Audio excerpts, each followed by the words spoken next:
Alrighty, folks, we are back again. This is Marcus Espinal Training, and we're going to discuss a few ways that we can go through adversity and come out successful on the other side. And here I go again with Coach Gary Simone. And, Coach, number one, as somebody who has over 45, 50 years of experience coaching, and you did have your own playing career, how were your bouts with adversity? They were challenging because back in the day when I played, we didn't have the coaching that we have right now, and everything's an expert for you. It's YouTube on any subject or any topic, so it was very difficult. And I played tight, so I didn't enjoy the game. Looking back now, as I could have, it was painful for me. I was nervous. I played tight. I could have had a much better career, uh, more fun. I shouldn't say a much better career. I had more fun. Correct. I didn't have fun at the games. I had fun at practice. I had fun with pickups. You get into a game, I got tight, the heart rate. You got to slow that breath down and all that kind of stuff. And I didn't have it. Now, I guess that was really a blessing because now when I'm coaching young people, I could really realize what it's like to play tight. I could play tight. I could understand what they're going through. I could feel their pain. All right. So it helps me become a better coach that I had that experience to help them overcome it. And I love how you touched the fact of enjoyment because the game of baseball is to be played for fun. Opportunities come, opportunities go, and everybody has a dream that they would like to accomplish.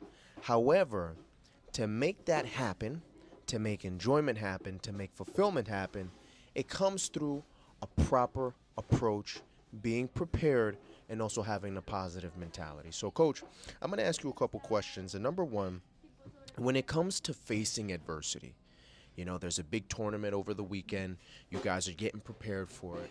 You know that it's going to be tough. How was it that you used to take your players, and still do to this day, through the mental aspect to get ready to handle a three-game series that could be the championship for your team?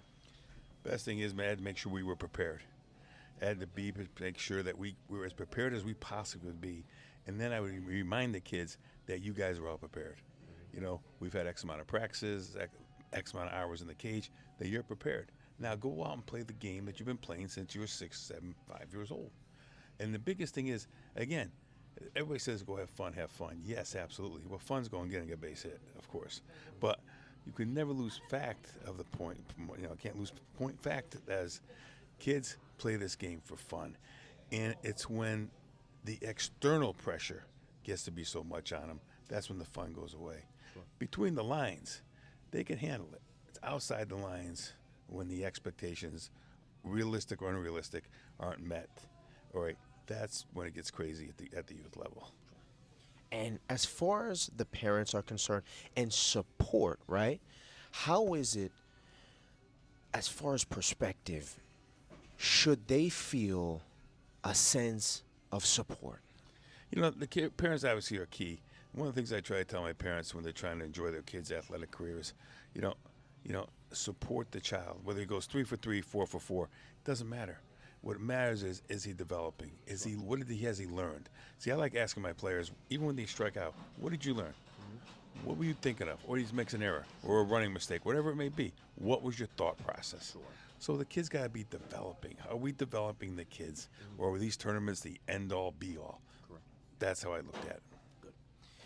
And even from the coaching staff, players should feel a sense of confidence toward their coaches because when you do strike out, when it's time to take that long walk back to the dugout, right, you should feel like you're being embraced. You should feel like you're going into an environment where if you weren't the one who was able to get the job done, now there's somebody that's coming right behind you that's going to take care of itself. So, Coach, I like that because as a player myself and somebody who played through college, played through high school, and felt it, I know what it's like. And, Coach, not only is it necessary to have that sense of support, but when it comes to the at-bat preparation, you're going up to bat, you got the bases loaded, and it's time to hit in the winning run, time to tie the ball game.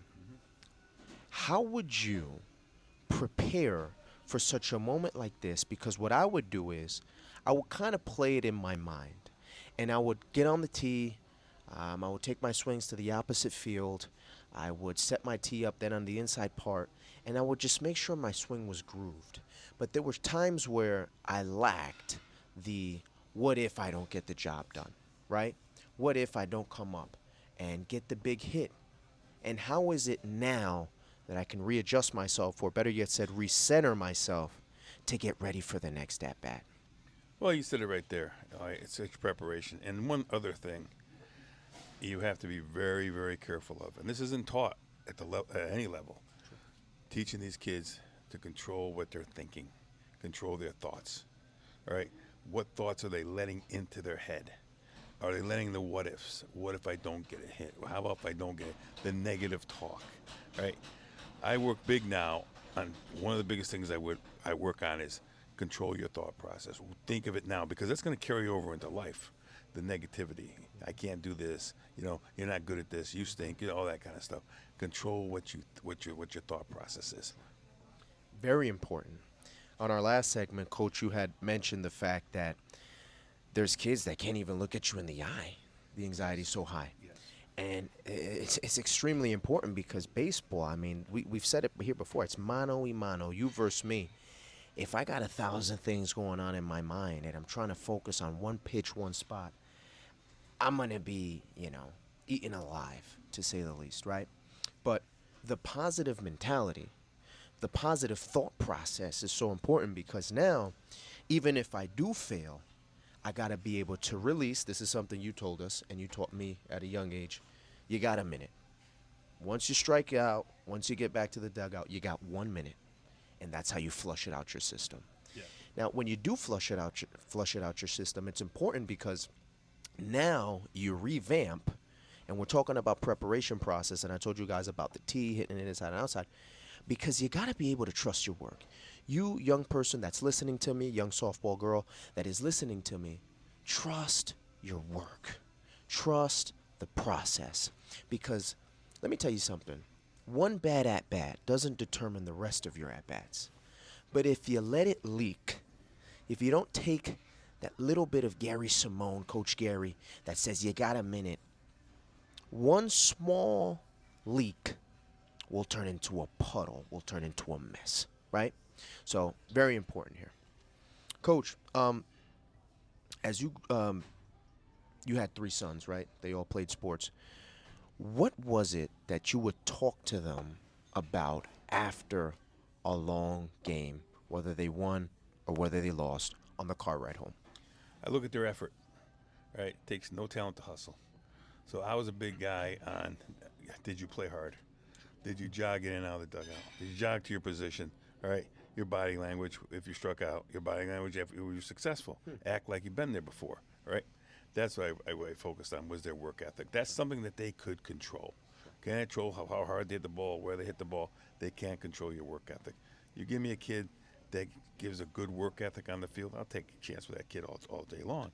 So that's why I work with the kids. And also another biggest thing I work with them, constantly work with them, is don't be afraid to fail. You got a lot of kids nowadays that are just flat out afraid to fail. It could be at checkers or it could be at baseball or everything in between. Don't be afraid to fail. I think coaches nowadays have to spend much more time from the neck up than they do from the neck down. Right? Right? Everybody's working, like I said, their swings, their pitching, arm slot. That's all great. But if you got $1 million body and a 10-cent head, where are you going?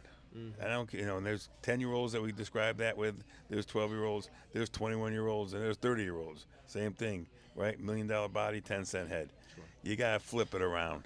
Sure. Sure. And you mentioned something that really started to grind my gears because you said body language. Coach, Yes. you didn't ask them, why did you strike out? Why'd you take that pitch? You said you focused on their body language. And I think that's superiorly important because a lot of the times a coach will take a chance on a player simply by the way that he carries himself. Coach, could you express just a little bit more on that? Well, one thing I learned a long time ago, that Matt Morello is a good friend of mine, and he's a scout with I forget the MLB team he was with, and he told me he would get to a game extra early to see just how the kid got out of his parking lot. Of his car. right? And then you watch how he warmed up in pregame, and then you watch him in the dugout after he just struck out. He knows how he's going to act when he hits a home run. He knows how he's going to act after he got a hit. He knows how he's going to act after he makes a great play. Just getting out his car. Just get out of his car. He's going to be able to tell, does he want to be there? Is he excited to be there? Is he embracing it? All right. Does he have all his gear? And does he have a routine himself? Right. So he's looking at all that because the intangibles in this game are so important. Those little things that again aren't taught, right? Aren't stressed upon in Little League. They're just happy in fact, it goes back even farther. You're just happy you have 10, 12 guys that showed up for practice. And that's a whole different video that we can do. But, it's commitment, all right? So there's so many things that go into making a player a player. It's just not how good you hit the ball in the cage or in the game. Yeah, yeah. I find it super interesting because this isn't new. If you're maybe below 10 years old and you're watching this video, this is a known fact.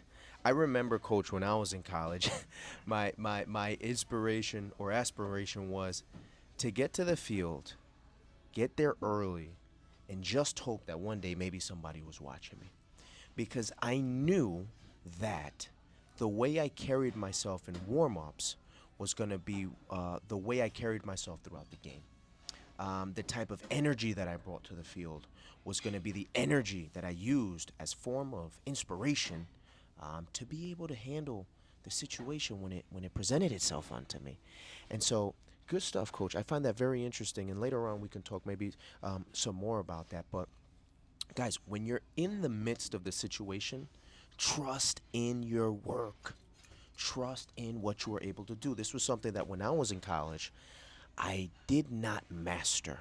I would take 1,000 swings. I would crush the ball in the cage.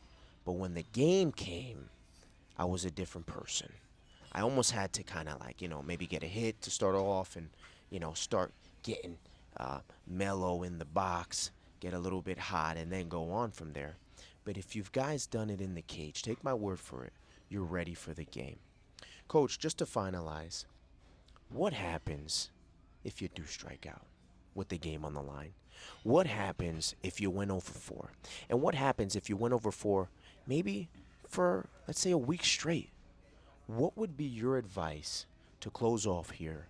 And what would you tell an aspiring youth athlete, whether it be baseball or softball, about what they should do to handle the situation? Don't forget, what that got you at that level was your swing. All right, your swing got you there. All right, so now you just go back and you go through your routine. Maybe you take a different approach. Maybe you choke up a little bit. Maybe you stand farther away from the box. Maybe you stand up in the box. Maybe you stand back in the box. You don't do it major overhaul. Remember, your swing got you to where you are. Okay, so never forget that. All right. Also, too, it goes back again. You get back to work. All right, and you just make some adjustments. And I guess there's a saying I came up with. In the cage, that's where you build confidence. The games take it away. So go back in the cage, get your confidence back, get your routine going, hit some balls on the screws. All right, and the biggest thing is again, clear your head. All right, clear your head. Guarantee you, if you're scuffling, now the negative thoughts are coming in your head. Don't let them happen.